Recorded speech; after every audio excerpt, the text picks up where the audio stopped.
Karen, the HOA president, thought she could boss me around just because I parked my truck in my spot. She called 911, screaming like I'd committed a crime. She had no right, no rules to back her up, just an inflated ego and a need to control. What she didn't know? I had the truth on my side, and truth always wins in the end. But let's rewind and see how it all started. I'm just an average guy, trying to put my life back together after a messy divorce. My house is an older but cozy place I bought a few years ago. I've been working from sunup to sundown to keep it in decent shape. My truck has always parked in the same spot, right next to the house, on a small patch of land that technically belongs to me. I've followed all the HOA rules, paid my dues, and kept my distance from the drama most of my neighbors seem to be tangled up in. One Sunday afternoon, I'm out front doing some maintenance when I notice her, Karen, the HOA president, standing near my truck, fuming. She's waving her arms like she's directing traffic, except no one's there. I pause, wiping my hands on a rag, trying to figure out what the hell's going on. She spots me, and it's like a switch flips. She storms over, her heels clicking on the pavement like a countdown to a nuclear disaster. "Your truck has to move, now!" she demands, pointing at my legally parked vehicle. I stare at her for a second, trying to figure out if I've missed some new parking law or if I've suddenly time-traveled into a dystopian nightmare where Karen has the power to do whatever she wants. "Excuse me?" I ask, keeping my voice level. "My truck's parked in my spot. It's legal." She smirks like she's just won some major victory. "No, it's not. You're violating HOA rules. You'll be fined if you don't move it immediately." I feel my stomach twist. This doesn't feel right. "Karen, my truck has been parked here for years. There's no violation. I've checked the rules." I'm starting to get annoyed, but I'm trying to stay calm. "Oh, I'm sure you've checked the rules," she says, the sarcasm dripping from her voice. "But I've had enough of this. You're blocking someone's view, and I'm not going to let you get away with it." I stand there, stunned, as she pulls out her phone and dials 911. My blood starts to boil. Is she really calling the cops on me over a parking spot? She's literally screaming into the phone now, accusing me of deliberately causing a public disturbance and refusing to comply with HOA regulations. I know this is insane, but I can't help but laugh. How did I end up in the middle of some ridiculous HOA nightmare? What's next? A fine for breathing? The next day, Karen shows up at my door with a ticket in hand.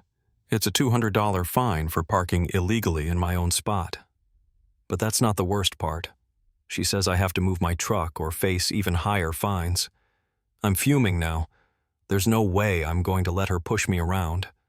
I check the HOA guidelines again, flipping through the paperwork I've kept in a file for years. Everything looks fine on my end. My truck's parked where it's always been, within the boundaries of my property. So I try to reason with her. I tell her I'm not moving it until I'm given a proper explanation. I remind her that my truck is legal, and there's no reason for this. But she just stands there, arms crossed, like she's the queen of this entire neighborhood. "Are you refusing to comply?" she asks, tilting her head like she's trying to provoke me. "Damn right I am," I snap back. "You can't just make up rules as you go." Karen huffs, clearly irritated. "You'll regret this. I'm going to escalate this to the board. You'll pay the price." Sure enough, I get a notice the next day. Not only is there the parking violation ticket, but they're threatening me with a $500 fine if I don't move my truck immediately. This isn't just about a parking space anymore. This is personal. And Karen's making sure to remind me of that at every opportunity. I reach out to a lawyer just to make sure I'm in the clear. The lawyer tells me that Karen is out of line and I'm well within my rights to park where I am, but the threat of escalating things keeps hanging over me like a dark cloud. I know she won't stop until I've given in. Karen isn't backing down. The fines keep coming, each one more ridiculous than the last. I can't take this anymore. I'm not just fighting for my parking space. I'm fighting for my right to live without being bullied by someone who thinks they can control everything. So, I do what any reasonable person would do. I start documenting everything. I set up a camera to record any interactions I have with Karen. I also begin collecting evidence about her past behavior. I reach out to my neighbors, asking if they've ever had similar problems with her. Turns out I'm not alone. A few of them tell me about fines they've received for things like leaving their garbage cans out too long, or for having too many plants in their front yard. I'm starting to see the pattern. Karen isn't just trying to enforce HOA rules. She's abusing her power, and if she's not stopped, she'll keep doing it to more people. I dig deeper and find something even worse. Karen has been using HOA funds for personal expenses. She's been pocketing money from fines and using it to renovate her own house. This is bigger than just me. It's corruption on a scale I can't ignore. I take everything to my lawyer, who's horrified by what I've found. We start building our case. I know I'm not just going to win this parking fight. I'm going to take her down. The day in court finally arrives. Karen walks in like she's won already, but she's not prepared for what's about to happen. I present my evidence.